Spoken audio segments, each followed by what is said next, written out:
Mrs মোহনা চুপচাপ বসে রইলেন, আতিয়ার কিছুই বলার অপেক্ষায়। কিন্তু আতিয়া নির্বাক, সেই এক দৃষ্টি, কোনো কথা নেই, কোনো সাড়া নেই। সময়ের সাথে সাথে রাত নামছে, বাড়ির বাতিগুলো একে একে জ্বলে উঠছে, কিন্তু এই রুমের আবহাওয়া একেবারে নিস্তব্ধ, যেন কেউ একটা ভারী শূন্যতার চাদর বিছিয়ে রেখেছে এখানে। মিসেস মোহনা আবারও একবার শ্বাস ফেলেন, তারপর মৃদু স্বরে বললেন, দাদামণি, তুই না খেলে শরীর দুর্বল হয়ে পড়বে। প্লিজ কিছু খেয়ে নে। তো তোর জন্য না, তোর ভিতরে ছোট্ট একটা প্রাণ আছে, তার জন্য ভাবতে হবে। তার জন্য খেয়ে নে। কিন্তু আতিয়া কি শুনেছে কে জানে। মিসেস মোহনার কণ্ঠে নরম অথচ দৃঢ়তা ভরা সুর ছিল, যেন তিনি নিজের মনের সবটুকু ভালোবাসা দিয়ে আতিয়াকে বোঝাতে চাইলেন। কিন্তু আতিয়া কোনো প্রতিক্রিয়া দেখালো না। ওর দৃষ্টি এখনো সেই ছবির উপর নিবদ্ধ, ঠোঁট দুটো সিল হয়ে আছে। মিসেস মোহনা এবার একটু কাতর হয়ে ওর গালে আলতো করে হাত রাখলেন, গভীর মমতায় বললেন, দাদামণি, এভাবে বসে থাকলে হবে না। খাও একটু। শরীর ভালো রাখলে তার জন্য খেতে হবে। শুধু তোর জন্য না, ওর জন্য। ওর জন্য শব্দ দুটো যেন আতিয়ার বদ্ধ পৃথিবীতে এক ঝলক আলো হয়ে প্রবেশ করলো। এই এতক্ষণ যে মেয়েটা একেবারে পাথরের মতো নিশ্চল বসেছিল, সেই আতিয়া এবার চোখের পলক ফেল। ওর চোখ ধীরে ধীরে নড়ে উঠল, যেন প্রথমবার বুঝতে পারল কথাটার গভীরতা। ওর হাতের তালুর মধ্যে আবরারের ছবিটা তখনও শক্ত করে ধরা। হঠাৎই একটা অদ্ভুত চিন্তা ওর হৃদয়কে আঘাত করল। সে তো কেবল একজন নয়, সে এখন দুইজন। আবরার নেই, কিন্তু তার অস্তিত্ব মুছে যায়নি। আবরারেরই একটা অংশ এখন ওর শরীরের ভিতর বেড়ে উঠছে।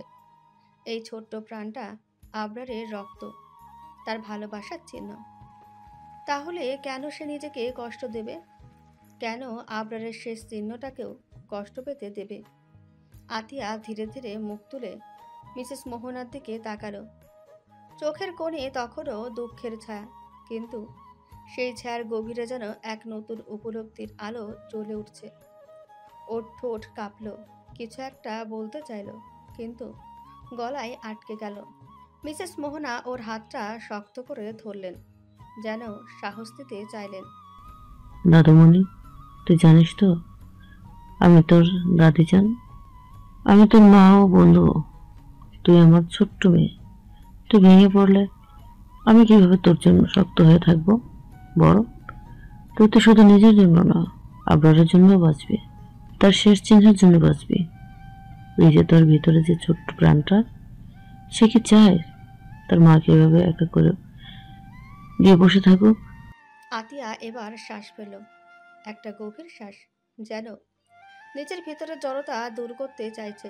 সত্যি তো, এইভাবে বসে থেকে নিজেকে নিঃশেষ করে দিয়ে সে কি আবরারকে ফিরে পাবে? আবরার কি চাইতো ও এইভাবে কষ্ট পাক? না, কখনো না। ওর চোখে এক ফোঁটা জল চিকচিক করলো।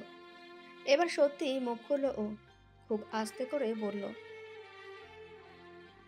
এই একটুকু শব্দেই মিসেস মোহনা যেন একটা বিশাল স্বস্তির নিঃশ্বাস ফেললেন। তিনি ওর মাথায় হাত বুলিয়ে বললেন। হ্যাঁ দাদামণি, বল। আতিয়া গভীরভাবে শ্বাস নিল। মিসেস মোহনার চোখে জল চলে এলো, কিন্তু তিনি হাসলেন। না দাদামণি, ও এটা কখনোই চাইবে না। সে চাইবে তুই বেঁচে থাক, ভালো থাক। তার রেখে যাওয়া ভালোবাসাকে শক্ত করে আগলে রাখ। আতিয়া এবার চোখের জল মুছে নিল, গভীর শ্বাস নিয়ে হাতের ছবিটা আলতো করে বুকের কাছে নিয়ে এলো। তার মনে হলো আবরার যেন একবার হাসি মুখে তাকিয়ে বলছে, তুমি দুর্বল হলে কে আমার অস্তিত্বকে আগলে রাখবে ঘরওয়ালি? এই প্রথমবার আতিয়া অনুভব করলো ও আর একা নয়। ওর সাথে আছে আবরারের ভালোবাসা, তার স্মৃতি, আর সবচেয়ে বড় কথা, ওর ভেতরে আছে আবরারের শেষ চিহ্ন। সে নিজেকে ভেঙে পড়তে দিতে পারে না। তাকে বাঁচতে হবে, শুধু নিজের জন্য না, ওর জন্য। মিসেস মোহনা সস্নেহে আতিয়ার মাথায় হাত বুলিয়ে দিলেন, তার চোখে মমতার এক অদ্ভুত দীপ্তি ফুটে উঠেছে। আতিয়ার ভেতরে যে পরিবর্তন এসেছে তা তিনি স্পষ্টই টের পাচ্ছেন। এই মুহূর্তে আতিয়া আর আগের মতো নিস্তেজ অনুভূতিহীন নেই। সে বুঝতে পেরেছে নিজের প্রতি অবহেলা করা মানে কেবল নিজেকে নয়, আবরারের রেখে যাওয়া শেষ চিহ্নকেও কষ্ট দেওয়া। মিসেস মোহনা ধীরে ধীরে প্লেটটা ওর সামনে এগিয়ে দিলেন। তারপর আলতো করে বললেন, দাদামণি চল, আমি নিজে তোকে খাইয়ে দেব।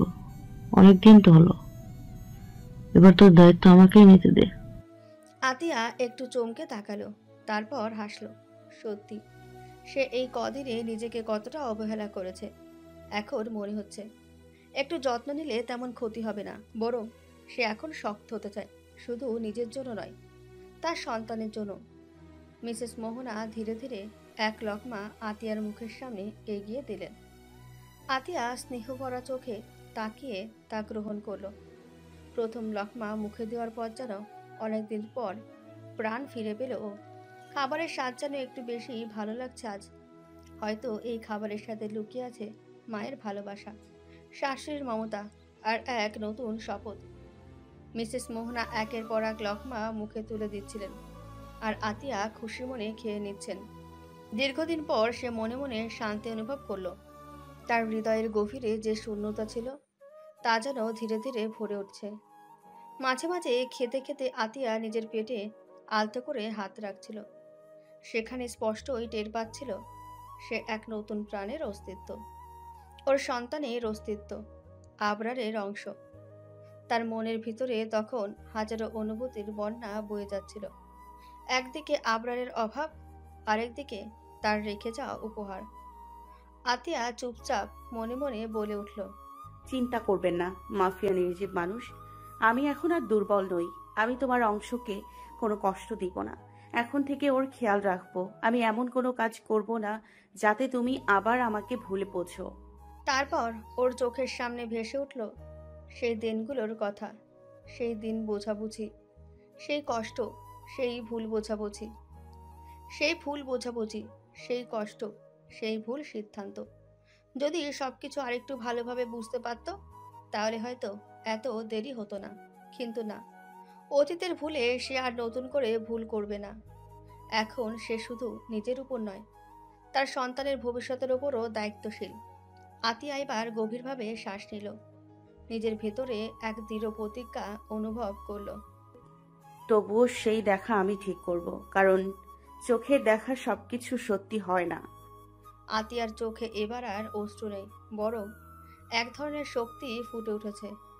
আজকের পর থেকে সে কেবল দুঃখের আতিয়া থাকবে না, সে হবে একজন মা, একজন দায়িত্বশীল মানুষ, যে নিজের সন্তানকে আগলে রাখবে আর আবরারের ভালোবাসার শেষ চিহ্নকে বাঁচিয়ে রাখবে। মিসেস মোহনা ওর চোখের সেই পরিবর্তন দেখে হাসলেন, আলতো করে ওর মাথায় হাত রাখলেন। এইভাবে থাক দাদামণি, শক্ত থাক, নিজের জন্য, আমার জন্য, আর তার জন্য। আতিয়া মাথা ঝুঁকিয়ে মিসেস মোহনার বুকে মাথা রাখল। এই বুকে যেন সে এখন এক মায়ের আশ্রয় খুঁজে পেল, যে তাকে ভালোবাসবে, আঁকড়ে রাখবে। বাইরে রাত গভীর হয়ে আসছে, কিন্তু এই মুহূর্তে আতিয়ার ভেতরের পৃথিবীতে নতুন সূর্যোদয়ের শুরু হলো। সময় কেটে যাচ্ছে, জীবন থেমে নেই। দেখতে দেখতে 8টা মাস কেটে গেছে। এই দীর্ঘ 8 মাসে আতিয়া অনেকটাই বদলে গেছে। সে আর আগের মতো ঘরের কোণে বসে দুঃখে মুহ্যমান থাকে না, আবরারের জন্য কাঁদে না। সে এখন শক্ত হয়েছে, নিজেকে গুছিয়ে নিয়েছে। মিসেস মোহনার সাথে রান্নাঘরে কাজ করে, বাগানের ফুল গাছগুলোর যত্ন নেয়, পরিবারের সাথে সময় কাটায়, হাসি ঠাট্টায় মেতে থাকে। বাইরে থেকে দেখে মনে হয় আতিয়া এখন সম্পূর্ণ নতুন একজন মানুষ হয়ে উঠেছে, কিন্তু গভীরে তাকালে বোঝা যায় পরিবর্তনের আড়ালে এক গভীর প্রতীক্ষা লুকিয়ে আছে। সে জানে না আবরার কোথায়, কেমন আছে, আদৌ বেঁচে আছে কিনা, কিন্তু সে অপেক্ষা থামিয়ে দেয়নি। প্রতি সন্ধ্যায় বারান্দার রেলিংয়ে হেলান দিয়ে দাঁড়িয়ে আকাশের দিকে তাকিয়ে থাকে, যেন দূরে কোথাও আবরার ওকেই দেখছে, ঠিক ফিরে আসবে বলে। কিন্তু দিন গড়িয়ে যায়, রাত পেরিয়ে ভোর আসে, তবুও আবরার আসেনি। এই 8টি মাস ধরে মিস্টার নাফিস আবরারের খোঁজ পেতে এক মুহূর্তের জন্য দম নেননি। সমস্ত যোগাযোগ, সমস্ত সূত্র কাজে লাগেও তিনি আবরারের কোনো হদিশ পাননি। আবরার যেন হাওয়ায় মিশে গেছে। বাড়ির সবাই এখন এই সত্যটা মেনে নিয়েছে যে আবরার যদি নিজে থেকে না ফিরে আসে তাহলে তাকে খুঁজে পাওয়া অসম্ভব। কিন্তু আতিয়া, সে কিছুতেই হাল ছাড়েনি। তার মন মানতে চায় না যে আবরার কোথাও নেই। তার নির্জীব মানুষ লুকিয়ে আছে, এই বিশ্বাসই তাকে বাঁচিয়ে রেখেছে। আতিয়া এখন প্রেগন্যান্সির শেষ ধাপে। 9 মাস পেরিয়ে গেছে, ডেলিভারির সময়ও বেশি দূরে নেই। তার শরীর আগের তুলনায় ভারী হয়ে গেছে। হাঁটতে গেলে একটু কষ্ট হয়, মাঝে মধ্যে কোমরে ব্যথা অনুভব করেন। তবুও সে মুখে হাসি রাখে, শক্ত থাকে, কারণ সে জানে আর বেশি দেরি নেই। খুব শিগগিরই তার কোলে আসবে এই ছোট্ট প্রাণ, যে আবরারের অস্তিত্ব বহন করে। এই সন্তানের জন্যই আতিয়া বেঁচে আছে, স্বপ্ন দেখছে। এদিকে ফারিহাও তার সাথে প্রায় প্রতিদিন দেখা করতে আসে। তারও 5-7 মাস চলছে। পেটে ছোট্ট প্রাণের অস্তিত্ব নিয়ে সে যেন আতিয়ার যমজ আত্মা হয়ে উঠেছে। দুজন একসাথে বসে গল্প করে, ভবিষ্যতের পরিকল্পনা করে, কখনো কখনো আবেগপ্রবণ হয়ে পড়ে। আজকের দিনটা একটু বিশেষ। রাকিব, ফারিহা আর অরিশ আজ আতিয়াকে দেখতে আসবে। মিসেস আয়েশা আসতে পারেনি জরুরি কাজের জন্য, তবে তিনি নিয়ম করে প্রতিদিন মেয়েকে দেখে যান। আতিয়া জানে তার মা বাইরে যতই ব্যস্ত থাকুক না কেন, তার প্রতি ভালোবাসার এতটুকু কমতি নেই। সন্ধ্যা ঘনিয়ে আসছে। আতিয়া জানালার পাশে দাঁড়িয়ে বাইরে তাকিয়ে আছে। গাঢ় নীল আকাশে লালচে আভা ছড়িয়ে পড়েছে, হালকা বাতাস বইছে। তার হাত অটোমেটিক্যালি নিজের পেটের ওপর চলে গেল। নরম হাতে সন্তানের অস্তিত্ব অনুভব করে সে মৃদু হেসে ফেলে। তার চোখে দৃঢ়তার ছায়া নেমে এলো। কোথায় আছে আবরার? কেন সে ফিরছে না? এই প্রশ্নের উত্তর সে একদিন ঠিক খুঁজে বের করবে, কিন্তু তার আগে তাকে মা হতে হবে। তার সন্তানের জন্য শক্ত থাকতে হবে। বাইরে গাড়ির শব্দ শুনে সে জানালার পাশ থেকে সরে এলো। রাকিব আর ফারিহা এসে গেছে। সে আরেকবার পেটে হাত রাখলো। তুমি জানো তোমার বাবা আসবে, সে আসবেই, আমাদের জন্য আসবে। আমরা অপেক্ষা করব, তাই তো? সন্তান হয়তো শুনতে পায় না, কিন্তু আতিয়া অনুভব করলো তার ভেতরটা যেন আশায় ভরে উঠেছে। নির্জীব মানুষ, তুমি কবে ফিরবে? আতিয়া ধীরে ধীরে সিঁড়ি বেয়ে নিচে নামছিল। এখন আর আগের মতো ততটা কষ্ট হয় না। শরীরের ভারের সাথে নিজেকে মানিয়ে নিয়েছে সে। নিচে নেমে দরজার সামনে দাঁড়িয়ে থাকা ফারিয়া আর রাকিবকে দেখে তার মুখে এক চিলটে হাসি ফুটে উঠল। ফারিয়াকে দেখে সে যেন প্রাণ ফিরে পেল। কাছে গিয়ে জড়িয়ে ধরল ওকে। কেমন আছিস প্রাণ ভোমরা? আতিয়ার কণ্ঠে ছিল গভীর স্নেহ। ফারিয়াও ওকে শক্ত করে জড়িয়ে ধরল, যেন কতদিন পর দেখা। আমি ভালো আছি জানো, কিন্তু তুই কেমন আছিস? আতিয়া মুচকি এসে বলল, আমিও ভালো আছি। তুই আসবি বলেই হয়তো আজ একটু বেশি ভালো লাগছে। ফারিয়া একটু হাসি চাপিয়ে বলল, আরে শুধু তোকে দেখতে আসিনি, আমাদের ছোট্ট বাবুটার সাথেও দেখা করতে এসেছি। এ কথা শুনেই আতিয়া এক হাত নিজের পেটে রাখলো, আরেক হাত ফারিহার পেটে। দেখ, আমাদের দুজনের বাচ্চাই কিন্তু একসাথে আসবে। ফারিয়া চোখ বড় বড় করে বলল, হ্যাঁ রে, ভাবছি আমাদের বাচ্চারা ছোটবেলা থেকে একসাথে থাকবে, বন্ধুত্ব হবে, আবার হয়তো খুনসুটিও করবে। রাকিব মজা করে বলল, দোয়া করি ওরা যেন মায়ের মতো না হয়ে বাবার মতো শান্ত হয়। ফারিয়া সঙ্গে সঙ্গে বলল, এই রাকিব সাহেব, আমরাই তো বেশি শান্ত। আতিয়া হেসে বলল, একদম, আমরাই তো শান্ত, তাই না রাকিব ভাইয়া? রাকিব মুখে কপট ভাব এনে বলল। হ্যাঁ হ্যাঁ, এখনকার জন্য মেনে নিচ্ছি। তারপর রাকিব একটু গম্ভীর মুখ করে বলল, আচ্ছা ভাবি, একটা কথা বলুন তো। আতিয়া ভ্রুকুচকে বলল। কি কথা? রাকিব কাশি দিয়ে গলা খেকেড়ে নিয়ে বলল, আমার যদি ছেলে হয় আর আপনার যদি মেয়ে হয় তাহলে কিন্তু বিয়ে ফিক্সড। আতিয়া সাথে সাথে চোখ বড় বড় করে বলল, হ্যাঁ রে, আগে তোদের জন্ম হোক, তারপর এসব চিন্তা করব। ফারিয়া ঠোঁট বাঁকিয়ে বলল, এই রাকিব সাহেব, আপনার চিন্তাভাবনা তো দেখি বহুদূর। এখনই বিয়ের কথা? রাকিব কপট ভাব ধরে বলল। আরে আমি তো আমার ছেলের ভবিষ্যৎ সিকিউর করছি।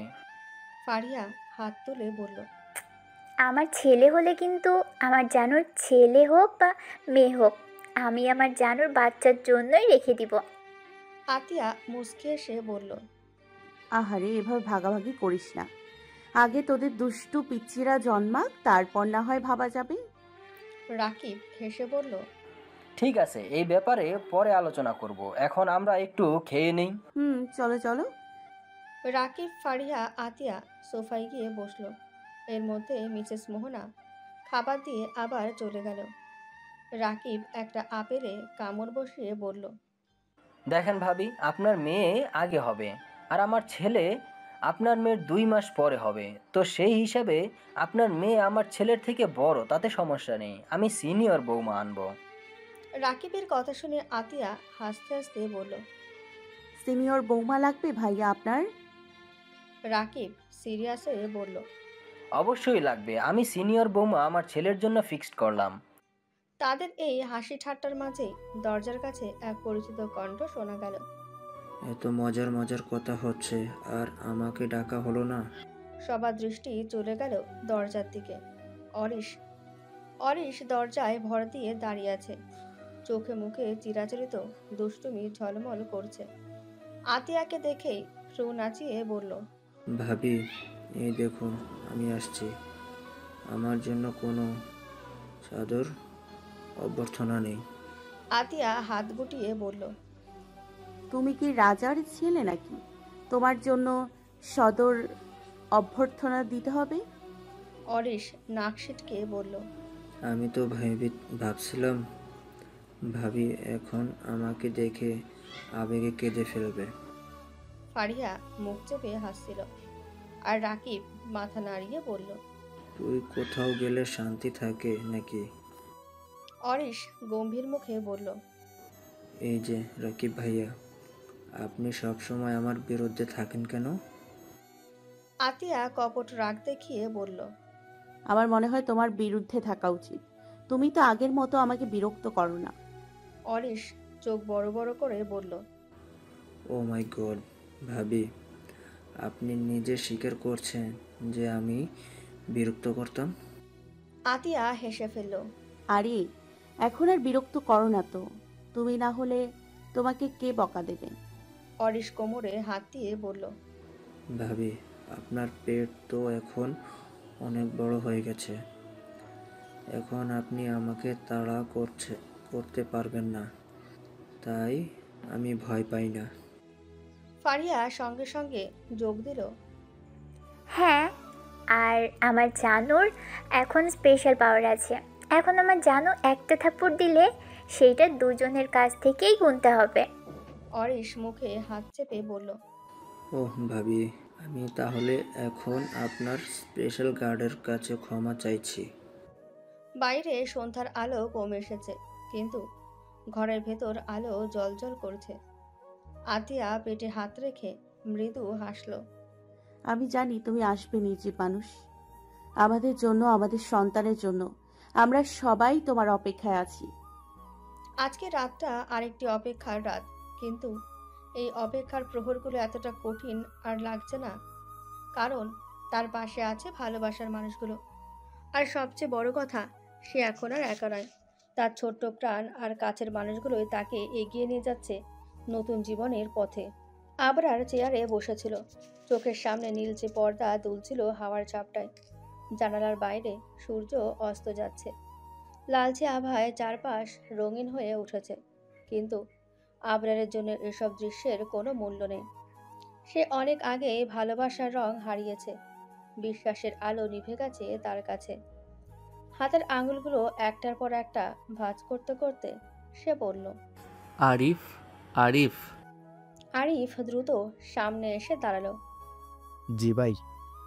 আবরার চোখ সরু করে বলল, আমার শত্রুদের এখন কি অবস্থা? আরিফ একটু ইতস্তত করে বলল, ভাই আপনি দেশে নেই তাই শত্রুরা এখন পাকা গজে ঘুরে বেড়াচ্ছে। আবরার ঠোঁট বাঁকিয়ে একটা বাঁকা হাসি দিল। চোখের কোণে শয়তানি ঝিলিক খেলল। ব্যারাক, আরও কিছুদিন, মাস, বছর, যতক্ষণ খুশি ততক্ষণ ব্যারাক। কিন্তু যেদিন আমি ধরবো সেদিন ওদের আর উঠতে দেব না, ডানা কেটে মাটিতে ফেলে দেব। আরিফ সম্মতিসূচক মাথা নাড়ল। জি ভাই। আবরার এবার চোয়াল শক্ত করে বলল, বাসার কি অবস্থা? দাদা দাদি ঠিক আছে? আরিফ একটু থেমে গিয়ে বলল। জি ভাই, সবাই ভালো আছে। আবরার চোখ বন্ধ করলো, তারপর গলার স্বর নরম করে বলল, আর আতিয়া? আতিয়া কেমন আছে? সে কি এখনো আমাদের বাড়িতেই আছে? এই প্রশ্ন শুনে আরিফ হঠাৎ চুপ হয়ে গেল। সে নিজেও জানে না আসলে কি অবস্থা দেশে। আবরার তার সাথে সবকিছু ছেড়ে চলে এসেছে, আর তাতে দেশ থেকে যোগাযোগ প্রায় বন্ধ। মিথ্যা বলে কি লাভ? আরিফ বুঝতে পারছে না কি উত্তর দেওয়া উচিত। আবরার ভ্রুকুচকে বলল, কি হলো, চুপ হয়ে গেলি কেন? আরিফ ঢোক গেলে বলল, ভাই ভাবি চলে গেছেন নে আর। আবরার ধীর একটা নিঃশ্বাস ফেল, তারপর চেয়ারটায় শরীর ছেড়ে দিল। চোখ দুটো বন্ধ করে নিল, যেন নিজের ভেতরের ঝড় থেকে কিছুক্ষণ দূরে থাকতে চায়। আরিফ তাকিয়েছিল আবরারের দিকে। তার ঠোঁট শক্ত হয়ে আছে, মুঠি শক্ত হয়ে গেছে। একটা দীর্ঘ নীরবতার পর আবরার নিচু গলায় বলল, যা তুই এখন। আরিফ বুঝতে পারল এখন আর কথা বলার সময় নেই। সে মাথা নিচু করে ধীর পায়ে চলে গেল। আবরার একা হয়ে গেল। ঘরের চারপাশ নীরব, শুধু দেওয়াল ঘড়ির টিকটিক শব্দ। সে একবার চোখ খুলে শূন্য দৃষ্টিতে তাকালো সামনে, তারপর মাথাটা পেছনে হেলিয়ে চোখ বন্ধ করলো। ভালোবাসা? এই ভালোবাসা? হাহ, আমি ঘৃণা করি ভালোবাসা, তাই তো কাউকে ভালোবাসতে পারিনি। কিন্তু নিজে একটা আসক্তি বানিয়ে বসেছিলাম ঠিকই। তার ঠোঁটের কোণে তিক্ত একটা হাসি ফুটল। সত্যি যদি ভালোবাসতিস তাহলে কি তুই ওই বাড়ি ছেড়ে যেতিস? আমার স্মৃতির মধ্যে থাকতিস, আমার অপেক্ষায় থাকতিস। আবরারের ভেতরে ক্ষোভ, অভিমান, কষ্ট সব একসাথে জড়ো হয়ে আছে। সে হাতের মুঠি শক্ত করল। কিন্তু ভুল তো এটাই যে তুই এখন আমার অর্ধাঙ্গিনী আছিস। ড্যামেট। এক মুহূর্ত সে চুপ করে রইল, তারপর তিক্ত কণ্ঠে বলল, থাক, তুই তোর নাগরদের নিয়ে যা ইচ্ছে কর, যত রঙ্গলীলা করবি, আমার তাতে কিচ্ছু যায় আসে না। তার চোখের ভেতরে আগুন জ্বলতে লাগলো, কিন্তু সেই আগুনের পাশে জমে থাকা বরফের ঠান্ডা স্পষ্ট। আবরার জানে সে আতিয়ার সাথে আর কোনো সম্পর্ক রাখতে চায় না, কিন্তু কেন জানি এই কথাগুলো বলার পরও তার বুকের ভেতর একটা চাপা শূন্যতা কুঁকড়ে উঠল। সময় বহমান নদীর মতন। সময় কেমন করে বয়ে যায় কেউ টেরই পায় না। রাতের আধার কাটিয়ে সূর্যের সোনালি রশ্মি যখন জানালার ফাঁক দিয়ে ঘরে প্রবেশ করলো, তখন চারপাশটা আলোকিত হয়ে উঠল। নরম আলোয় ঘরের দেওয়ালে একটা শান্ত স্নিগ্ধতা ছড়িয়ে পড়ল। বিছানায় শুয়ে থাকা আতিয়া পিটপিট করে চোখ খুলল। আলোয় চোখ শুয়ে আসতেই বুঝতে পারল আজকের সকালটা অন্যরকম। তার শরীরটা একটু বেশি ক্লান্ত লাগছে, যেন কোথাও ভেতর থেকে ব্যথা জানান দিচ্ছে। তলপেটে এক অদ্ভুত ব্যথা অনুভব হচ্ছে, হালকা টান লাগার মতো। তবে আতিয়া এটাকে তেমন গুরুত্ব দিল না। ভাবল হয়তো তার ছোট্ট প্রাণটা লাথি মারছে, তাই সামান্য ব্যথা অনুভূত হচ্ছে। সে ধীরে ধীরে বেড থেকে উঠে বসল। এক হাত পেটে রেখে আস্তে আস্তে শ্বাস নিল। একটু ধাতস্থ হয়ে তারপর সাবধানে নিচে নামলো। প্রথমে ওয়াশরুমে গিয়ে ফ্রেশ হলো। আয়নার সামনে দাঁড়িয়ে নিজেকে দেখল। তার চোখের নিচে হালকা ক্লান্তির ছাপ, কিন্তু মুখে একটা প্রশান্তির ছোঁয়া। মা হওয়ার অনুভূতি তাকে অন্যরকম এক শক্তি এনে দিয়েছে। ফ্রেশ হয়ে রুম থেকে বেরিয়ে ধীরে সুস্থে নিচে যাওয়ার জন্য পা বাড়ালো, কিন্তু ব্যথাটা যেন একটু একটু করে জ্বালান দিচ্ছে। এইবার আতিয়া একটু অবাক হলো, কিন্তু মুখে কিছু প্রকাশ করলো না। দাঁতে দাঁত চেপে সহ্য করে ধীরে ধীরে সিঁড়ি দিয়ে নিচে নামলো। নিচে নামতেই দেখলো মিসেস মোহনা আর মিস্টার নাফিস সোফায় বসে টিভিতে খবর দেখছেন। টিভির পর্দায় নিউজ রিপোর্টার গম্ভীর গলায় কিছু বলছে, তবে আতিয়ার এখন সেদিকে মনোযোগ নেই। সে গুটি গুটি পায়ে তাদের দিকে এগিয়ে গেল। কাছে গিয়ে একদম মাঝখানে বসে পড়ল, যেন তার নিরাপত্তার ঘেরাটপ এখানেই। আতিয়াকে এভাবে বসে থাকতে দেখে মিস্টার নাফিস এক হাতে ওকে আলতো করে জড়িয়ে ধরে বললেন, কেমন আছিস দাদুমণি? কোনো সমস্যা হয়েছে নাকি? আতিয়া একটু মুচকি এসে জবাব দিল, না দাদাজান, আমার আবার কি হবে? মিস্টার নাফিস চোখ কুঁচকে বললেন, তাই তো, আমার দাদুমণি তো খুব স্ট্রং, তার কিছুই হবে না। আতিয়া হাসলো, কিন্তু তার ভেতরে সেই ব্যথাটা এখনো টান দিচ্ছে। সে মুখে কিছু বলল না, যেন নিজের কষ্টটা কাউকে বুঝতে দিতে চায় না। মিসেস মোহনা তখনই ওর মাথায় স্নেহময়ী হাতে হাত বুলিয়ে দিয়ে বলল, আমি খাবার নিয়ে আসছি দাদুমণি, তুই আর তোর দাদাজান গল্প কর। আতিয়া হাসি মুখে বলল, যাও দাদিজান। মিসেস মোহনা একটা প্রশান্তির হাসি দিয়ে রান্নাঘরের দিকে চলে গেলেন। আতিয়া এবার মাথা গুজে বসে রইল। চোখের কোণে এক ধরনের অজানা অনুভূতি খেলা করছে। শরীরের ভেতর অন্যরকম একটা পরিবর্তন যেন শুরু হতে চলেছে, কিন্তু সে নিজেই বুঝতে পারছে না সামনে কি অপেক্ষা করছে। মিসেস মোহনা খাবারের প্লেট হাতে নিয়ে ফিরে এলেন। প্লেটে নরম ভাত, মুরগির মাংস আর পাশে সামান্য শাক ভাজি। তিনি আতিয়ার পাশে এসে বসলেন এবং স্নেহময় হাতে খাবার মাখিয়ে মুখের সামনে ধরলেন। দাদুমণি, একটু একটু করে খা, আজ তো তুই খুব দুর্বল দেখাচ্ছিস। মিসেস মোহনা আতিয়ার কপালে হাত রেখে বললেন। আতিয়া একটু হাসল। হ্যাঁ দাদিজান, খাচ্ছি। সে ধীরে ধীরে লকমা মুখে তুলল, কিন্তু ঠিক তখনই পেটে এক ঝটকা ব্যথা অনুভব করল। প্রথমে হালকা শিরশিরে একটা অনুভূতি, তারপর ক্রমেই সেটা তীক্ষ্ণ হয়ে উঠতে লাগলো। আতিয়া ভ্রু কুঁচকে ফেলল। মুখ থেকে চামচ ফেলে দিতেই যাচ্ছিল, কিন্তু নিজেকে সামলে নিল। প্রথমে সে ভেবেছিল হয়তো স্বাভাবিক ব্যথা, কিন্তু কয়েক সেকেন্ডের মধ্যে সেই ব্যথা প্রচণ্ড আকারে ধারণ করলো। একটা চাপা গোঙানির শব্দ বেরিয়ে এলো আতিয়ার মুখ থেকে। সে হঠাৎ করে খাবারের প্লেটটা সরিয়ে দিয়ে হাত দিয়ে তলপেটে চেপে ধরল। মিসেস মোহনা উদ্বিগ্ন হয়ে ওর দিকে তাকালেন। কি হলো দাদুমণি, কেমন লাগছে? আতিয়া কিছু বলতে পারল না।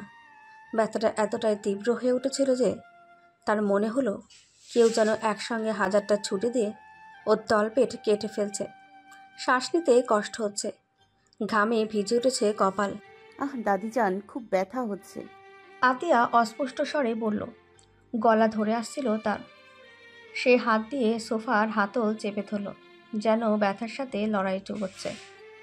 মিসেস মোহনা আতিয়ার হাতটা নিজের হাতে ধরে ফেললেন। নাফিস, নাফিস, তাড়াতাড়ি ডাক্তার ডাকো, আতিয়ার দাদুমণির সময় হয়ে গেছে। মিসেস মোহনার কণ্ঠে আতঙ্ক স্পষ্ট। মিস্টার নাফিস মুহূর্তের মধ্যেই ফোন বের করে ডাক্তারের নাম্বারে কল দিলেন। অন্যদিকে মিসেস মোহনা আতিয়ার পাশে বসে ওর কপালে বুলিয়ে দিতে লাগলেন। আতিয়ার শ্বাস ভারী হয়ে আসছে। প্রতিটা শ্বাস যেন তার জন্য যুদ্ধে পরিণত হয়েছে। একবার চোখ বন্ধ করে হাসছে, আবার খোলার চেষ্টা করছে। দাদিজান, আমি পারছি না। আতিয়া ফিসফিস করে বলল, চোখের কোণে পানি জমে উঠেছে। না দাদুমণি, তুই শক্ত থাক, তোর ভেতরে ছোট্ট একটা প্রাণ আছে, ও তোকে এখন সবচেয়ে বেশি দরকার। আমি তোকে কিছু হতে দেব না দাদুমণি। একদিকে মিসেস মোহনা আতিয়াকে শক্ত করে ধরে রেখেছেন, অন্যদিকে আতিয়ার শরীর অসহ্য যন্ত্রণায় কেঁপে উঠছে। পেটে আরও একবার তীব্র ব্যথার ঢেউ আছড়ে পড়ল, যেন কেউ ওর শরীরটাকে দুমড়ে মুচড়ে দিচ্ছে। আতিয়া ব্যথার তীব্রতায় চিৎকার করে উঠল। দাদিজান। মিসেস মোহনা আতিয়ার পিঠে হাত বুলিয়ে যেতে লাগলেন। আর একটু শোনা, ডাক্তার এসে পড়বে, ধৈর্য ধর, সব ঠিক হয়ে যাবে। আতিয়ার চারপাশ ঝাপসা হয়ে আসছিল, ব্যথার পর ব্যথা, যেন শরীর আর নিতে পারছে না। কিন্তু সে জানে এই যন্ত্রণার শেষেই এক নতুন জীবনের শুরু হবে। চোখের কোণে পানি জমে গেল। আতিয়া শ্বাস নিতে নিতে মনে মনে বলল, নির্জীব মানুষ, আমাদের সন্তান আসছে। তুমি থাকো বা না থাকো, ওর জন্য আমি লড়ব। দিনের আলো কেটে ধরণীতে তিমির ঢাকা অন্ধকারের আগমন হলো। রাত গভীর থেকে গভীরতর হচ্ছিল, অথচ হাসপাতালের পরিবেশ তখনও উত্তেজনায় টগবগ করছে। অপারেশন থিয়েটারের বাইরে সবাই উদ্বেগে বসেছিল। কেউ কারোর সাথে বেশি কথা বলছে না, শুধু মাঝে মধ্যে একে অপরের দিকে তাকিয়ে দীর্ঘশ্বাস ফেলছে। ফারিয়া নিজের বিশাল বেবি বাম্প নিয়ে অস্থিরভাবে চেয়ারে বসে পায়ের আঙুল নাচছিল। মাঝে মাঝে ওর হাত চলে যাচ্ছিল তলপেটে। আতিয়ার এই মুহূর্তের কষ্টটাও যেন নিজের মাঝেও অনুভব করছিল। রাকিব হাত গুটিয়ে হেঁটে বেড়াচ্ছিল করিডোরে। যদিও সে বাইরে শান্ত থাকার চেষ্টা করছিল, কিন্তু ওর কপালে ভাঁজ স্পষ্ট হয়ে উঠেছিল। এত দেরি কেন হচ্ছে?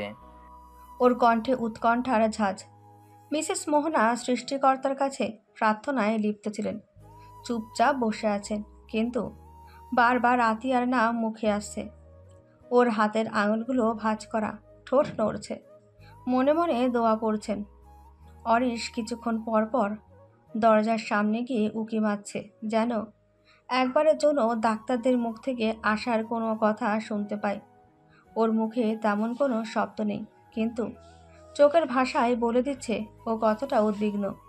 ঠিক তখনই অপারেশন থিয়েটারের দরজা খুলে গেল। একজন নার্স বাইরে বেরিয়ে এলো, মুখে এক ঝলক প্রশান্তির হাসি। অভিনন্দন, মা ও বাচ্চারা ভালো আছে। বাচ্চারা? সবাই একসাথে চমকে উঠল।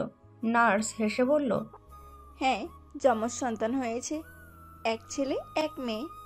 এই কথা শোনার সাথে সাথে মিসেস মোহনা আল্লাহর কাছে শুকরিয়া জানিয়ে চোখের পানি ফেললেন। ফারিয়া খুশিতে চেঁচিয়ে উঠল, ও মাই গড, আমাদের প্রিন্স আর প্রিন্সেস এসেছে। রাকিব আনন্দে এক নিঃশ্বাসে বলল, ভাবি সুস্থ আছেন তো?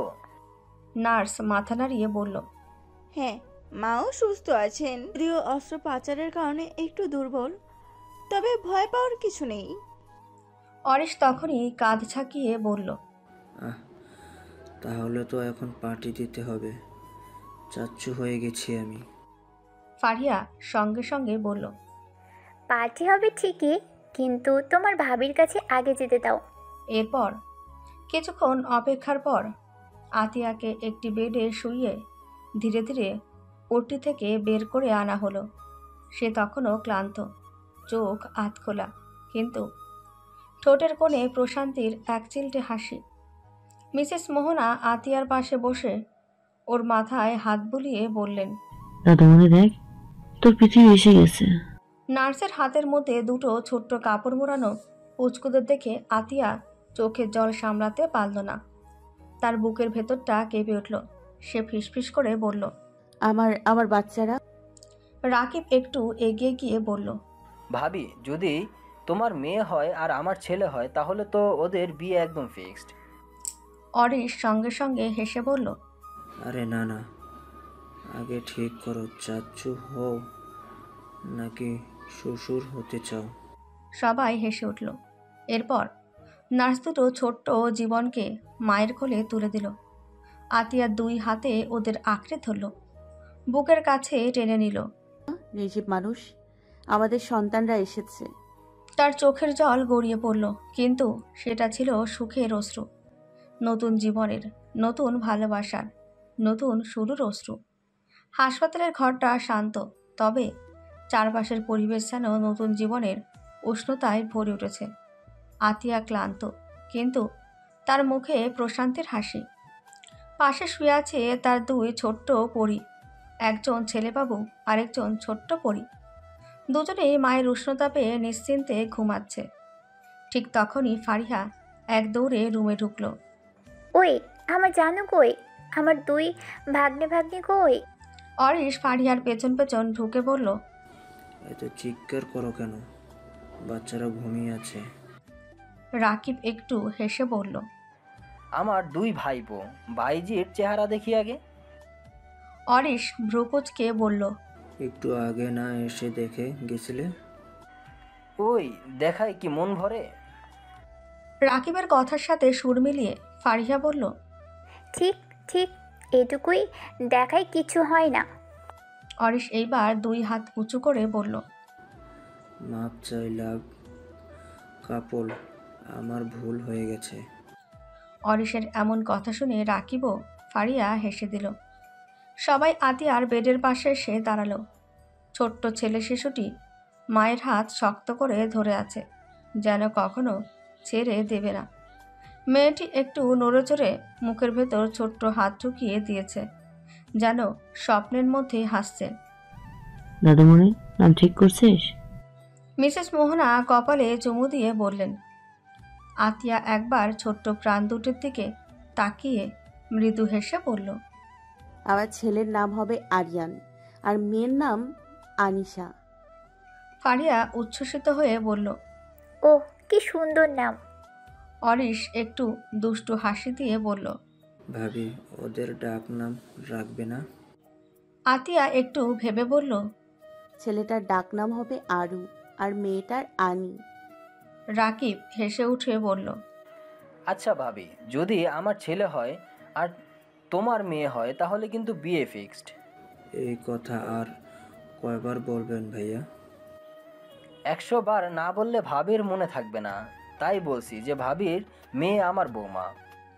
অরিশ সঙ্গে সঙ্গেই বলল, একদম না, আগে থেকেই বিয়ে ঠিক করা যাবে না। ফারিয়া চোখ বড় করে বলল, ওই, তুমি কি আমার ছেলের জন্য প্রপোজাল বাতিল করছো? সবার হাসির রোল পড়ে গেল। এমন সময় আনিয়া ছোট্ট একটা শব্দ করে হাত নাড়ল, আর আতিয়া সাথে সাথে মেয়েকে কোলে তুলে নিল। ছোট্ট আনিয়া মায়ের বুকের কাছে মুখ ঘষে একটু চুপ করে গেল। মিসেস মোহনা আবেগীয় কণ্ঠে বললেন, দাদুমণি, এই দুজন এখন তোর পৃথিবী। আতিয়া দুজনকেই বুকের মাঝে জড়িয়ে ধরে বলল, হ্যাঁ দাদিজান, আরিয়ান আর আনিয়া এখন আমার সব কিছু। কেবিনের জানালা দিয়ে সূর্যের আলো উজ্জ্বল হয়ে ঢুকল, যেন নতুন জীবনের সূচনা আনন্দের সঙ্গে স্বাগত জানাচ্ছে। অন্ধকার ঘর, জানালার পর্দাগুলো হালকা দুলছে, যেন বাতাসের সাথে লুকোচুরি খেলছে। এক কোণে থাকা টেবিল ল্যাম্পের মৃদু আলোয় ঘরটা রহস্যময় দেখাচ্ছে। ঘরের এক পাশে একটা চেয়ারে বসে আছে আবরার। চেয়ারের সামনে 2 পা বাতাসে হালকা তুলছে। পেছনের 2টো পায়ের ভারসাম্যে সে নিঃশব্দে বসে আছে।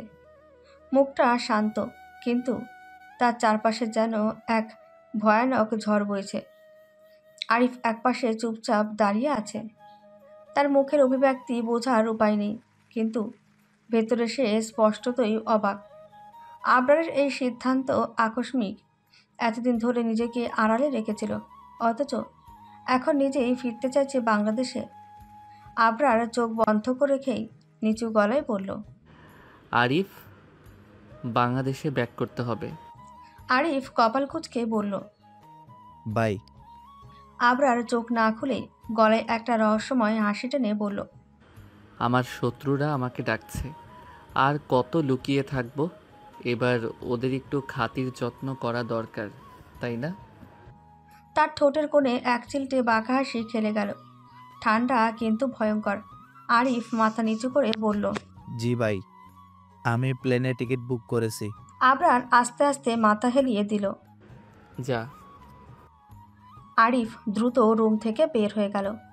ঘরে এখন শুধু আবরার আর অন্ধকার। হঠাৎ সে চেয়ারের ভারসাম্য ঠিক করে স্বাভাবিকভাবেই বসল। নিঃশব্দে তার ডান হাত বুকের বাম পাশে রাখল। ভ্রু কুঁচকে গেল। হৃৎপিণ্ডটা কেমন যেন অস্থির লাগছে। একটা অজানা ব্যথা বুকের মধ্যে মোচড় দিচ্ছে। কপালের শিরাগুলো স্পষ্ট হয়ে উঠেছে। সে চোখ বন্ধ করে একটা গভীর শ্বাস নিল। কপালে হালকা ঘাম জমেছে। কেন এমন লাগছে? আমি তো অসুস্থ না, তাহলে এত ব্যথা হচ্ছে কেন? তার কণ্ঠস্বরে এক অদ্ভুত অনুভূতি ফুটে উঠল। হঠাৎ বুকের ভেতর কোথাও এক অদ্ভুত উষ্ণতা অনুভব করল, যেন কোনো মায়াবী স্পর্শ তার অস্তিত্বকে স্পর্শ করছে। কেন মনে হচ্ছে আমার কিছু একটা হারিয়ে গেছে? কেন মনে হচ্ছে কেউ আমার জন্য কাঁদছে। সে গভীরভাবে শ্বাস নিল। কিছু একটা অজানা অনুভূতি তার ভেতর উঁকি দিচ্ছে, কিন্তু এই অনুভূতির মানে কি? সে কি সত্যিই কিছু হারিয়েছে, নাকি কিছু একটা ফিরে পাওয়ার সময় চলে এসেছে? আবরার চেয়ারে একটু পেছনে হেলান দিল। তার ঠোঁটের কোণে হাসির আভাস এলো, চোখে এক অজানা অস্থিরতা জমে থাকলো। বাইরে ঝড়ের শব্দ উঠল। কেন জানি মনে হচ্ছে খুব শীঘ্রই এক ভয়ঙ্কর ঝড় নামবে। 7 দিন পরে আতিয়া ও তার সন্তানদের বাসায় নিয়ে আসা হয়। এখন আতিয়া অনেক সুস্থ, ভালো হাঁটতে পারে, সন্তানদের কোলে নিতে পারে, সবার সাথে আবারও বসে মজার মজার কথা বলতে পারে। এই 7 দিনে আরিয়ান আর আনিয়া ও বেশ অনেক বড় হয়েছে, খেলা করে এখন। তাই রুমের ভেতর এক মায়াবী পরিবেশ। জানালার পর্দা উঠছে হালকা বাতাসে। সূর্যের কোমল আলো বিছানার সাদা চাদরে পড়ে সোনালি আভা তৈরি করেছে। আতিয়া মাথার নিচে বালিশ দিয়ে আতশোয়া হয়ে আছে, আর তার দুই পাশে শুয়ে আছে তার প্রাণের 2 টুকরো, আরিয়ান ও আনিয়া। 9 মাস ধরে এই ছোট্ট প্রাণগুলোর অপেক্ষা করেছে সে। কত আনন্দ, কত কষ্ট, সব মিলিয়ে যেন এক আশ্চর্য অনুভূতি। এখন ওদের দুজনকে একদম চোখের সামনে দেখে মনে হচ্ছে পুরো পৃথিবীটা তার কোলে এসেছে। আরিয়ান ছোট্ট ছোট্ট হাত দুটো নাড়িয়ে আতিয়ার মুখের দিকে তাকিয়ে আছে, যেন কিছু বলতে চাচ্ছে। তার গোল গোল চোখ দুটো মায়ের দিকে অপলক দৃষ্টিতে তাকিয়ে আছে। আর আনিয়া পাশ ফিরে হাত মুখে ঢুকিয়ে কিছু একটা চিবোতে ব্যস্ত। আতিয়া মুচকি এসে বলল, এই ছেলে, আমাকে এভাবে দেখছো কেন? কিছু বলবে নাকি? আরিয়ান গুগলি গুগলি আওয়াজ করতে লাগলো। আতিয়া চোখ বড় করে বলল, ওহো, তুমি কথা বলার চেষ্টা করছো? আরিয়ান তখনই হাত তুলে আতিয়ার গাল ধরে টান দিল। আরে, চুল ছিঁড়ছে নাকি আমার? আতিয়া নকল রাগ দেখিয়ে বলল। আরিয়ান খিলখিল করে হাসতে লাগলো। আর পাশে থাকা আনিয়া সেই হাসি শুনে নিজেও হাত পা ছুটতে লাগলো। এই পুচকিরা, তোমরা দুজন মিলে মায়ের সাথে প্ল্যান করছো, তাই না?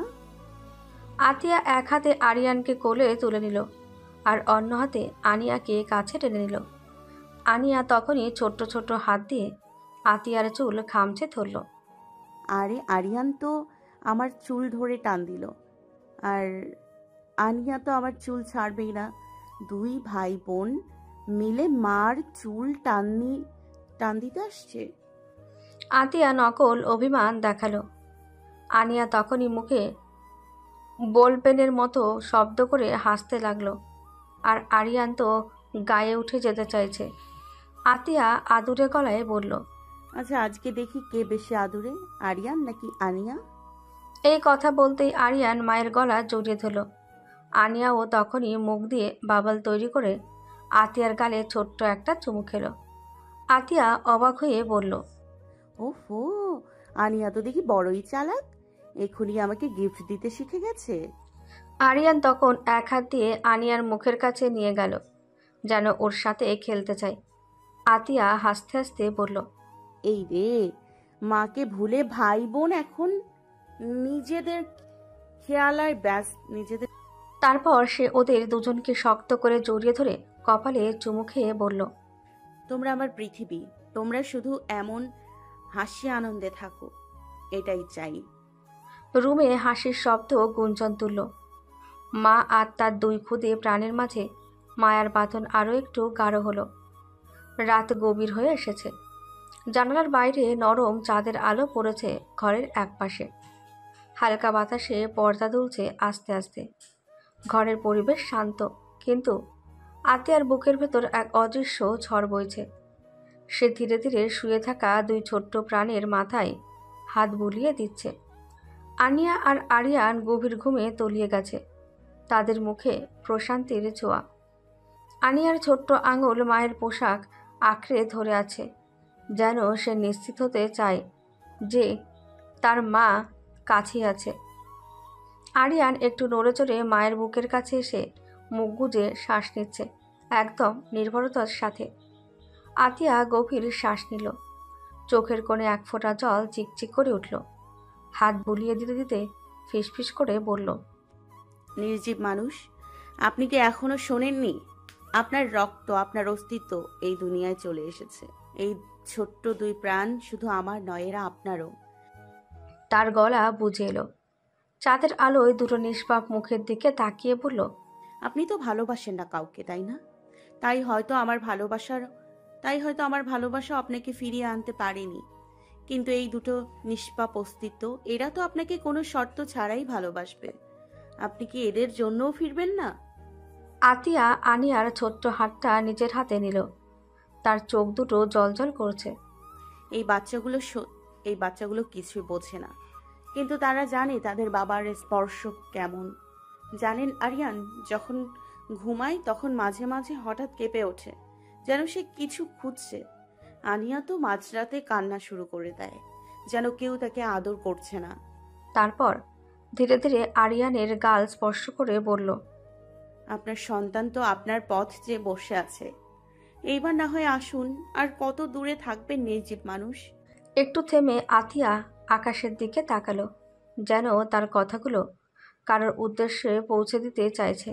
তারপর ধীরে তার কণ্ঠ নরম স্বরে বলল, আমি জানি আপনি শুনছেন না, শুনলেও ফিরবেন কিনা জানি না, কিন্তু জানেন আমি আর অপেক্ষা করব না শুধু আপনার জন্য। এখন থেকে আমি অপেক্ষা করব আমার সন্তানদের বাবার জন্য। তারপর আতিয়া দুই সন্তানকে আরো শক্ত করে জড়িয়ে ধরল। তার চোখে মায়ার আলো, গভীর ভালোবাসার ছোঁয়া। নিঃশব্দ রাত সাক্ষী হয়ে রইল মায়ের স্নেহ, ভালোবাসা আর অপেক্ষার। গভীর রাত, চারিদিকে নিস্তব্ধ, যেন সমস্ত প্রকৃতিও থমকে গেছে এক অনিশ্চিত অপেক্ষায়। আকাশে ম্লান চাঁদের আলো পড়েছে সেই পরিত্যক্ত বাড়িটির ছাদে। সেখানে অন্ধকারের রাজত্ব চলে দিনের পর দিন। এতদিন পর, 1 বছর 6 মাস পর, আবরার আবারও প্রবেশ করলো সেই পুরনো বাড়ির গভীরে, যেখানে সে একসময় নিজ হাতে বন্দি করেছিল মিস্টার সাদমানকে। সে দেশে মাটিতে ল্যান্ড করলো রাত 2টোর সময়। আর সাথে সাথে সেই গভীর রাতে চলে আসলো মিস্টার সাদমানের সাথে দেখা করতে। হলদে আলোয় ঝুলে থাকা পুরনো দেওয়াল, ধুলো জমা মেঝে, আর সময়ের সাথে সাথে জীর্ণ হয়ে যাওয়া কাঠের দরজা, সবকিছু যেন সাক্ষী হয়ে আছে তারই পরিকল্পনার। রুমের দরজার সামনে সে কিছুক্ষণ দাঁড়িয়ে থাকলো আবরার। এক গভীর দৃষ্টি মেলে তাকালো, ঠোঁটের কোণে এক চিলটে রহস্যময় হাসি। তারপর ধীরে ধীরে দরজাটা ঠেলে খুলল। ভেতরে ঘুটঘুটে অন্ধকার। আবরার এক হাতে সুইচ অন করতেই ফ্লোরোসেন্ট আলোয় উজ্জ্বল হয়ে উঠল পুরো ঘর। আলো জ্বলে উঠতেই দেখা গেল মেঝেতে ধুলো জমেছে, আর সেখানেই পড়ে আছে এক ক্লান্ত অবহেলিত মানবদেহ, মিস্টার সাদমান। শরীর কঙ্কালের মতো শুকিয়ে গেছে, চেহারায় ক্লান্তির ছাপ স্পষ্ট, তবু চোখ দুটো এখনো আগের মতোই শক্ত, অভিমানী। আবরার ধীর পায়ে এগিয়ে গিয়ে রুমের মাঝখানে থাকা কাঠের চেয়ারটা টেনে বসল। চেয়ারটা কড়কড় শব্দ করে উঠল, আর ঠিক তখনই সাদমান ধীরে ধীরে উঠে বসল। আবরার ঠোঁটের কোণে হাসি রেখে বলল, কেমন আছেন মিস্টার সাদমান? সাদমান কিছুক্ষণ চুপ করে থাকলো। তারপর আবরারের চোখের দিকে তাকিয়ে শুকনো গলায় বলল, যে অবস্থায় রেখে গেছিস তুই তো ভালোই জানিস আমি কেমন আছি। আবরার এক চিলটে হাসি দিল। তারপর আস্তে করে চমৎকার এক চসূচক শব্দ করে বলল, ঠিক, আমি জানি। তোর জন্য তো আমি স্পেশাল যত্নের ব্যবস্থা করেছিলাম, তাই না? কিন্তু এখন সময় এসে গেছে। আদমান তার কথা শুনে কিছুটা কুঁচকে গেল। আবরার তার হাতের আঙুলগুলো ফটফট করে মোচড়াতে লাগলো। তারপর ঠান্ডা গলায় বলল, এতদিন তো ভালো যত্নেই ছিলি, কিন্তু এখন তোর আজরাইল চলে এসেছে তোকে শান্তির ঘুম উপহার দিতে। ঘরের বাতাস থমথমে হয়ে উঠল। সাদমানের নিঃশ্বাস ভারী হয়ে এলো। তার কপাল দিয়ে বিন্দু বিন্দু ঘাম ঝরতে লাগলো, কিন্তু সে তার ভয় লুকিয়ে রাখতে চাইল। ঠোঁট শক্ত করে চেপে বলল, তুই তো জানিস আমাকে মারলে তোর কোনো লাভ নেই, আমার মৃত্যু তোকে কিছুই দেবে না। আবরার এবার একটু হেসে ফেলল, একদম ভয়ঙ্কর বিদ্রুপাত্মক এক হাসি। লাভ ক্ষতির হিসেব আমি করি না, মিস্টার সাদমান, আমার খেলা আমার নিয়মে চলে। তোর মৃত্যু আমার জন্য একটা পাওনা। আমি যদি ঠিক সময়ে পাওনা বুঝে না নেই তাহলে যে আমি নিজেকেই ক্ষমা করতে পারবো না। তারপর সে চেয়ার থেকে উঠে দাঁড়ালো। হাতের আঙুলগুলো মোচড়াতে মোচড়াতে ধীরে ধীরে সাদমানের দিকে এগিয়ে গেল। সাদমান বুঝতে পারল এবার সে আর বাঁচবে না, কিন্তু তার চোখের ভাষায় তবুও একটা প্রশ্ন ছিল, এটাই কি শেষ? আবরার তার দিকে তাকিয়ে একদম ফিসফিসিয়ে বলল, শেষ না মিস্টার সাদমান, এটা শেষ নয়, এটা কেবল শুরু, আমার বিজয়ের শুরু। তারপর আলো নিভে গেল, আর সেই রাত সাক্ষী হয়ে থাকলো এক চিরন্তন প্রতিশোধের। আবরারও ভারী বুটের শব্দ তুলে রুম থেকে বেরিয়ে গেল, রেখে গেল পিছনে অসহায় দৃষ্টিতে তাকিয়ে থাকা সাদমানকে, যার এখন নিজের মৃত্যুর প্রহর গোনা ছাড়া আর কিছুই করার নেই। এক গভীর অন্ধকার কক্ষ, ধোঁয়াটে বাতাসে ধাতব গন্ধ, মোটা পর্দা দিয়ে জানালাগুলো ঢাকা, যেন সূর্যের একটু আলো ভেতরে প্রবেশ করতে না পারে। রুমের মাঝখানে রাখা বিশাল কাঠের টেবিলের ওপরে ছড়ানো কিছু কাগজপত্র, নীল প্রিন্ট আর কয়েকটি অস্ত্র। চারপাশে দাঁড়িয়ে আছে কয়েকজন শক্তপোক্ত মানুষ। তারা সবাই নিঃশব্দ, নিস্পন্দ, যেন দম আটকে আছে তাদের। হঠাৎ এক প্রচণ্ড গর্জনের মতন আওয়াজে কেঁপে উঠল পুরো কক্ষ। 1.5 বছর হয়ে গেল আর তোরা এখন আঙুল চুষছিস? মিস্টার আনোয়ার দাঁড়িয়ে আছে রুমের এক প্রান্তে। তার চোখ দুটো লাল হয়ে উঠেছে রাগে, মুখের শিরাগুলো ফুলে উঠেছে। হাত মুঠো করে দাঁতে দাঁত চেপে কথা বলছে। সাদমানকে আমার শত্রু আবরা ধরে নিয়ে গেল, আর তোরা এতদিনও কিছু করতে পারলি না? রুমে থাকা সবাই ভয়ে গুটিয়ে গেল, মাথা নিচু করে দাঁড়িয়ে রইল। কিন্তু আনোয়ার থেমে থাকার মানুষ নয়। বিষাক্ত গলায় সে আবার বলে উঠল, আর একটা কাজ দিয়েছিলাম তোদের, অরিসকে শেষ করতে বলেছিলাম, তাও পারলি না। তোদের দিয়ে কিচ্ছু হবে না। রুমের বাতাস ভারী হয়ে উঠল। কেউ সাহস করে মুখ তুলছে না, যেন চোকাচুকি হলেই তাদের শেষ পরিণতি নির্ধারিত হয়ে যাবে। মিস্টার আনোয়ার এবার ধীর পায়ে সামনে এগিয়ে এলেন।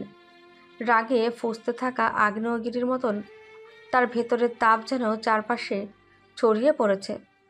তিনি দাঁড়িয়ে গেলেন একেবারে সামনে থাকা লোকটার সামনে। চোখ ধাঁধানো গতিতে সামনে থাকা টেবিলের ওপর একটা ভারী কাচের অ্যাস্ট্রে ছুঁড়ে মারলেন মাটিতে। ধপাস! অ্যাস্ট্রে ভেঙে চুরমার হয়ে গেল। কাচের টুকরো ছড়িয়ে পড়ল মেঝে জুড়ে। কেউ নড়ল না, সবাই নিঃশব্দ আতঙ্কের মধ্যে দাঁড়িয়ে রইল। তারপর আনোয়ার তীক্ষ্ণ কণ্ঠে বলে উঠল, আবরার আমার সন্তান ছিল 15-16 বছর আগে, আর অরিস আমার সন্তান ছিল 2 বছর আগে। কিন্তু ওদের শরীরে আমার রক্ত বইলেও আমি ওদের বাবা নই। না আমি ওদের বাবা, আর না ওরা আমার সন্তান। তাহলে কেন এখন ওদের মারতে পারলি না বল? তার গর্জনে পুরো কক্ষ যেন কেঁপে উঠল। কেউ কোনো উত্তর দিল না। নিস্তব্ধতা আরও গাঢ় হলো। আনোয়ারের চোখে নৃশংসতার আগুন জ্বলছে। তার শরীরের প্রতিটি শিরা অপশিরা চড়া হয়ে উঠেছে। সে হাত তুলে সবাইকে দেখিয়ে বলল, শুনে রাখো, এবার আর ব্যর্থতার কোনো ক্ষমা নেই। আবরার আর অরিস দুজনকে শেষ করতে হবে, না হলে। সে আর বাক্য শেষ করল না, কিন্তু তার চোখের ভয়ঙ্কর দৃষ্টি যেন বাকিদের জানিয়ে দিল এবারের ভুলের পরিণতি তবে হবে মৃত্যু। রুমের নিস্তব্ধতা যেন আরও গভীর হয়ে উঠল। শুধু দূরে এক দেওয়ালের ঘড়ির কাঁটা কেবল টিকটিক করে বেজে চলল, সময়ের সাক্ষী হয়ে। আবরার 2 মাস ধরে দেশ এসেছে, কিন্তু সে 2 মাসের সময়কালেও নিজের বাড়ি ফিরে যায়নি, কিংবা বাড়ির কোনো খোঁজখবর নেয়নি।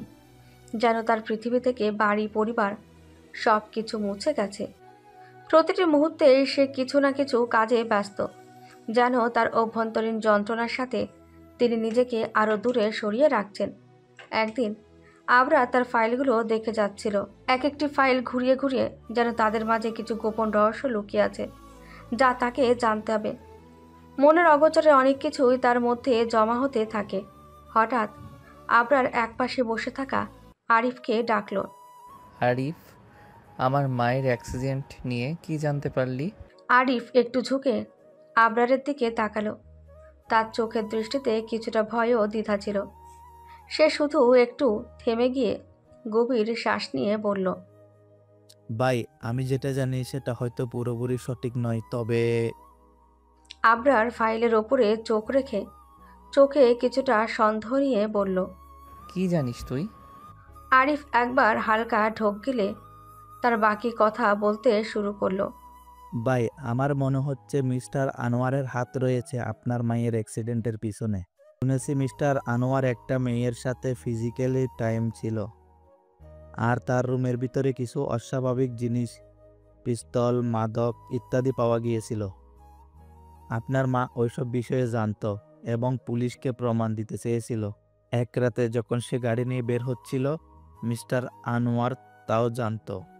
সে কোনোভাবে এই ঘটনা বাইরে আসতে দিতে চায়নি, তাই সে প্ল্যান করে আপনার মাকে মেরে ফেলে আর পুরো ঘটনা গোপন রাখার জন্য বলে যে আপনার মা অ্যাক্সিডেন্টে মারা গেছে। এই কথাগুলো শোনার পর আবরার কিছু সময়ের জন্য নিস্তব্ধ হয়ে রইল। তার চোখের সামনে যেন এক অন্ধকার মেঘের মতো ক্রোধ জমে উঠতে লাগলো। তার মুখায়বে কিছুই পরিবর্তন হলো না, কিন্তু তার ভেতরে এক অনস্বীকার্য আগুন জ্বলছিল। আবরার ফাইলের ওপরে তার দৃষ্টি অব্যাহত রেখেছিল, কিন্তু মনে মনে সেসব শব্দ মেনে নিতে পারছিল না। তার ভেতরে ক্রোধ, তার আত্মবিশ্বাস, তার আগ্রহ সব কিছু যেন একাকার হয়ে যাচ্ছিল। মনে মনে সে বলল, মিস্টার আনোয়ার, আপনি যতই আমার পিতা হন না কেন, আপনার মৃত্যু এই আবরার ফাহাদ ওরফে AF এর হাতে লেখা আছে। আপনাকে আমি নিঃশেষ করে দিব। রেডি থাকবেন, আপনার আজরাইল আসছে। আবরারের মুখে যেন এক রহস্যময় হাসি ফুটে উঠল, তবে সেটা ছিল এক ভয়ঙ্কর হাসি, যেটা তার অভ্যন্তরীণ সংকল্পের প্রতিফলন ছিল। আবরার এখন আরও এক কাঠি উপরে উঠতে চাচ্ছিল, আর তার প্রতিজ্ঞা ছিল তার মা, তার পরিবারের সম্মান, তার ভুলের জন্য যে মানুষ তার পরিবারকে এতটা নির্দয়ভাবে তছনছ করেছে, তার মৃত্যু ছাড়া কিছুই আর শান্তি দিতে পারে না। তাকে এখন আর কাউকে বিশ্বাস করতে হবে না, না তার পিতাকে, না সবার কাছে যে শক্তিশালী মনে হয়। আবরার নিজেই তার ভবিষ্যতের কাণ্ডারি, এবং সে জানে সামনে যা আসবে তাই তার শপথ। আজকের দিনটা যদি একেবারে আলাদা। বাড়িতে একটি উৎসবের মতো পরিবেশ ছিল। আরিয়ান আর অনিয়ার বয়স এখন 3 মাস, এবং তারা খুব ভালোভাবেই বড় হয়ে উঠেছে। তারা সারাক্ষণ মায়ের সাথে খুনসুটিতে মেতে থাকত। মায়ের কাছে যতটা আদর, যতটা ভালোবাসা, ঠিক ততটাই খুনসুটি ছিল। এক মুহূর্ত তারা আতিয়াকে একা থাকতে দিত না, আর আতিয়া তাদের হাসি খুশিতে পরিপূর্ণ হয়ে উঠত। মায়ের সাথে ছোট ছোট কথা, মিষ্টি মিষ্টি হাসি, আর বাচ্চাদের ছোট ছোট পা দিয়ে মায়ের গালে আছড়ে পড়া এক অভ্যস্ত রীতি হয়ে উঠেছিল। বাচ্চাদের হাসি যেন আতিয়ার জীবনে নতুন আলো এনে দিয়েছিল, এক নতুন রং যেন পূর্ণ করেছিল তার পৃথিবী। আজকের দিনটা ছিল বিশেষ, কারণ আজ দাওয়াতের দিন। ফাহাদ বাড়িতে সবার দাওয়াত দিয়েছে। আজ মূলত আবরারের সন্তানদের দেখতে আসবে আত্মীয়রা, যারা দূর দূরান্ত থেকে এসেছে। সবাই খুবই উত্তেজিত ছিল বাচ্চাদের দেখার জন্য। মিস্টার নাফিস জানালো, আজ তো একটা বড় দিন, সবাই আসছে। আপনার সন্তানের প্রথম বার দেখা। কিছু সময় পরে ফারিয়া ও রাকি বাড়িতে এসে পৌঁছালেন। ফারিয়ার ডেলিভারির সময় প্রায় চলে এসেছে, এবং তাকে দেখতে একটু ক্লান্ত মনে হচ্ছিল, কিন্তু রাকিব ছিল তার পাশে, স্নেহভরা চোখে তাকিয়ে, আর তাকে সাবধানে সোফায় বসতে সাহায্য করছিল। ফারিয়া একটু অবসন্ন, কিন্তু তার মুখে সেই চিরাচরিত হাসি ছিল।